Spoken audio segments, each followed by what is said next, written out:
Friends, इस समय aviation sector की सबसे महत्वपूर्ण कोई बात है तो वो ये है कि भारत यहां पर इंटरनेशनल फ्लाइटों को कब से परमिशन देगा। दुनिया के बाकी देश जहां पर अपनी अपनी उड़ानों को लेकर तैयार खड़े हैं और आने वाले समय में तैयारी कर चुके हैं कि कब से उनकी इंटरनेशनल फ्लाइटें चालू होने वाली है, वहीं भारत अभी तक इस मामले में पिछड़ा हुआ सा नजर आ रहा है, क्योंकि भारत ने अभी तक यहाँ पर कोई भी डेट नहीं बताई है कि कब से इंटरनेशनल फ्लाइटों को वो चालू करेगा। यहाँ पर कई एनालिसिस रिपोर्ट और मीडिया रिपोर्ट की माने तो यहाँ पर ये बताया जा रहा है कि भारत यहाँ इंटरनेशनल फ्लाइटों को चालू करने में और लेट कर सकता है। ऐसा इसलिए हो रहा है क्योंकि यहाँ पर भारत में कोरोना के केसेस दिन प्रतिदिन बढ़ते जा रहे हैं। यदि बात करें बाकी देशों के मुकाबले तो इस समय कोरोना के केसेस की रैंकिंग भारत में तीसरे नंबर पर जा पहुंची है। बीते कल भारत ने रशिया को भी पीछे करते हुए तीसरे नंबर पर अपनी पहुंच बना ली है।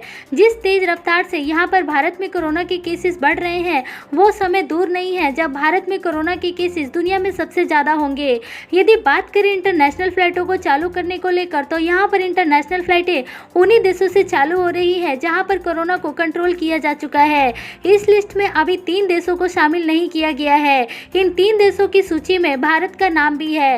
इस लिस्ट में अमेरिका, ब्राजील और भारत शामिल है। आपको बता दें कि यूरोप के देशों ने यहाँ पर बाकी देशों में अपनी फ्लाइटों को चलाने को इजाज़त दे दी है, लेकिन उस लिस्ट में भारत, अमेरिका और ब्राजील शामिल नहीं है। ऐसा इसलिए क्योंकि ये तीनों देश उस लिस्ट में आ रहे हैं जहां पर कोरोना अभी ग्रोइंग स्टेज में है। ऐसे समय में कोई भी देश भारत से अभी इंटरनेशनल फ्लाइटों को चलाने को लेकर परमिशन नहीं देना चाहता। यही कारण है कि भारत में इंटरनेशनल फ्लाइटें चालू करने में और अधिक देरी हो सकती है। फ्रेंड्स, यहाँ पर इंटरनेशनल फ्लाइटों को चालू करने से मतलब है रेगुलर इंटरनेशनल फ्लाइटें, क्योंकि यहाँ पर वंदे भारत मिशन के तहत कुछ लिमिटेड तौर पर उड़ानों को चालू रखा जा रहा है और यहाँ पर दूसरे देशों से फ्लाइटों की आवाजाही शुरू की गई है और कई देशों से फ्लाइटें उड़ भी रही हैं। लेकिन यदि रेगुलर बेसिस पर फ्लाइटों की परमिशन लेनी है तो यहाँ पर दोनों देशों के बीच में सहमति होना बहुत जरूरी है। यहाँ पर भारत एक दूसरे ऑप्शन की कोशिश कर सकता है, जैसे कि भारत ने यूएई के साथ शुरू किया है। इसको बायलैटरल एग्रीमेंट या फिर ट्रैवल बबल्स का नाम दे सकते हैं।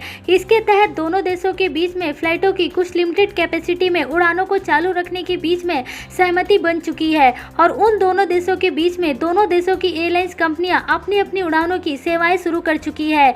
इस समय बात करें तो यूएई की एयरलाइंस कंपनियां जैसे कि एतिहाद, एमिरात और एयर अरबिया ने भारत के लिए अपनी उड़ानों की शुरुआत कर दी है। वहीं भारत से भी एयर इंडिया एक्सप्रेस और स्पाइस जेट ने भी अपनी उड़ानों को शुरू कर दी है। फ्रेंड्स, यदि कुल मिलाकर देखें तो आने वाले समय में रेगुलर फ्लाइटों की पॉसिबिलिटी कम नजर आ रही है, लेकिन भारत यहां पर यूएई की तरह ही बाकी देशों से बायलैटरल एग्रीमेंट करके कुछ लिमिटेड कैपेसिटी पर उड़ानों को परमिशन दे सकता है। अभी देखना ये रहेगा कि इस लिस्ट में कौन कौन से देश सामने आते हैं। रिपोर्ट की माने तो पहले यहाँ पर खाड़ी देश अमेरिका, यूरोप और ब्रिटेन के देश शामिल हो सकते हैं, जहाँ से इस तरह की उड़ानों की परमिशन मिल सकती है। उम्मीद है कि भारत बहुत ही जल्दी इस तरह के नए एग्रीमेंट को लेकर घोषणा कर सकता है।